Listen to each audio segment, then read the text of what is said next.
Good morning. So hopefully you've picked up, over the summer we're looking at the I am statements of Jesus.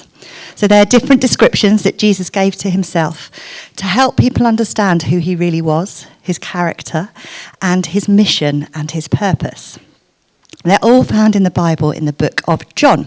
And we're told that John was written so that you may believe that Jesus is the Messiah, the Son of God, and that by believing you may have life in his name. So today we are looking at how Jesus describes himself as the Good Shepherd. So let me read his words found in John chapter 10 and starting at verse 11. I am the Good Shepherd. The Good Shepherd lays down his life for the sheep. The hired hand is not the shepherd and does not own the sheep. So when he sees the wolf coming, he abandons the sheep and runs away. Then the wolf attacks the flock and scatters it. The man runs away because he is a hired hand and cares nothing for the sheep. I am the Good Shepherd. I know my sheep and my sheep know me, just as the Father knows me and I know the Father. And I lay down my life for the sheep. I have other sheep that are not of this sheepfold. I must bring them also. They too will listen to my voice, and there shall be one flock and one shepherd. So there's a theory that we learn based on what we already know or we've already experienced. When we hear Jesus teaching in the Bible, we see that he'd often quote from the scriptures, what we call the Old Testament, or he'd use pictures or moral stories. In this way, he was building on what people already knew to make his point. He wanted people to think about what he was saying and what they were seeing and hearing, and then make a choice about who they thought he was, what impact that had on the way they lived their life, and if they would choose to follow him. Now, for many of us here today, I think that this concept of a shepherd, good or bad, will actually be quite abstract. Because our knowledge of shepherds perhaps comes from Countryfile or Shaun the Sheep, Jeremy Clarkson, so we might get a few glimpses into the life of the shepherd, but perhaps it's not really enough to help us with our understanding. But when Jesus started to talk about himself as the Good Shepherd, both Jewish and non-Jewish people would have been able to relate to it.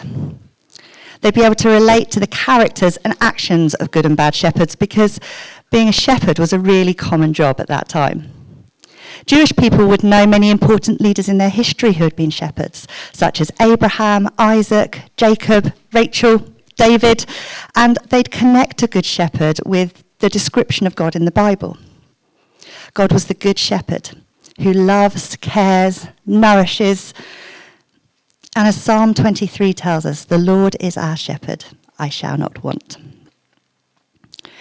In contrast to what we might see in the UK, where shepherds follow the sheep, and they might have a sheepdog there to kind of like get everyone in line, what in the traditional Middle East, they actually lead the sheep. And so actually that's where we get this image from in the Bible of leaders being shepherds, because it was them leading their people in the same way as the lady in the middle is leading her sheep. We might not fully understand the picture, but we can look at those living at the time and look at how they might have understood what Jesus was saying, how they might have been challenged by it. And we can build on what we know about God and what we know about Jesus. And then we consider what we think and what choices are we going to then make. Am I going to follow Jesus? What is Jesus challenging to me to consider about the way I live my life? So, let's start with the Pharisees, the Jewish religious leaders at the time of Jesus. The Jewish people were waiting for God to send them a Christ, a Messiah, an anointed or chosen one. This promised great leader would bring peace and be the start of a new kingdom. Building on what they knew of anointed leaders at the time, they expected the Messiah to be a warrior king to defeat the Romans. It's said that the religious leaders at the time had a bit of mixed feelings about a Messiah. They should be happy. It's what God had promised. But yet they were concerned that this new king would change their position in Jewish life and override them on the way they taught about rules and standards that Jewish people should follow. So we understand from the beginning of the chapter that this passage is from, that Jesus is speaking to the Pharisees. And it follows on from chapter 9, where there's a description of Jesus healing a blind man, a man who'd been blind since birth. But he did this healing on a Sabbath, the Jewish holy day, and people weren't meant to work on the Sabbath. So the story of the healed man had been challenged by the Pharisees, and the Pharisees couldn't agree on whether they thought it was a true story and whether they thought Jesus was a holy man or a sinner. So Jesus says to them, I am the good shepherd. The hired hand is not the shepherd and does not own the sheep. So when he sees the wolf coming, he abandons the sheep and runs away. Then the wolf attacks the flock and scatters it. The man runs away because he is a hired hand and cares nothing for the sheep. I am the good shepherd. I know my sheep and my sheep know me, just as the Father knows me and I know the Father. So in telling the Pharisees that I am the good shepherd, Jesus is telling the Pharisees that he's holy, he's the Christ, and in fact he's God's son. But Jesus doesn't stop at giving an answer to their arguments, but he then moves on to talk about the behaviour and character of someone who's not a good shepherd, is a hired hand, someone who wasn't a true shepherd, who did not truly care for his flock, and who did not have the needs of the flock at the heart of what they were doing. Jesus is using this picture to challenge the Pharisees about their position as religious leaders, their behaviour and their treatment of others. Jesus knew their hearts. And he's bringing to the light that despite what they try to show others, the Pharisees are not in fact filling the role of good shepherds for the Jewish people.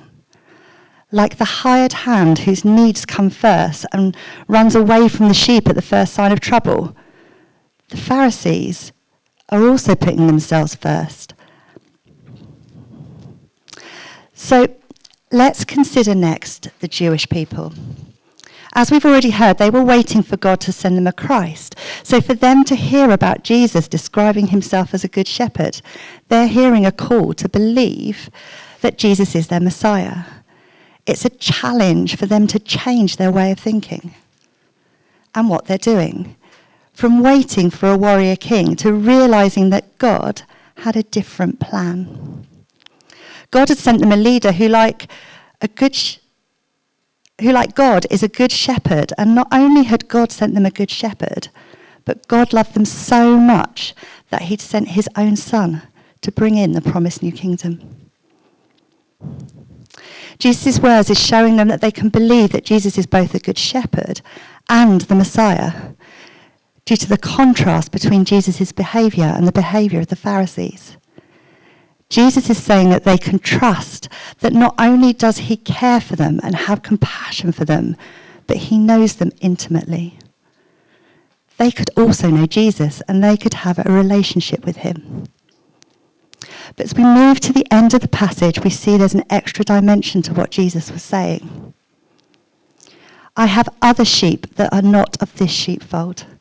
I must bring them also. They too will listen to my voice, and there shall be one flock and one shepherd.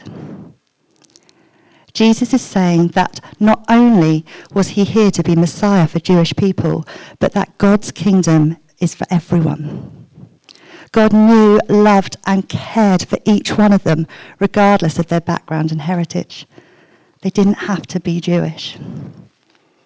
And there's more. For anyone believing in Jesus as Christ and the Son of God, they could also have a relationship with him, and they could have new life. They could be part of God's chosen people, God's family.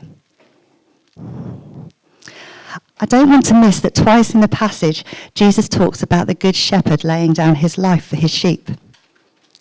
So not only was Jesus telling people about who he was and his character, but he was also telling them about his God-given purpose.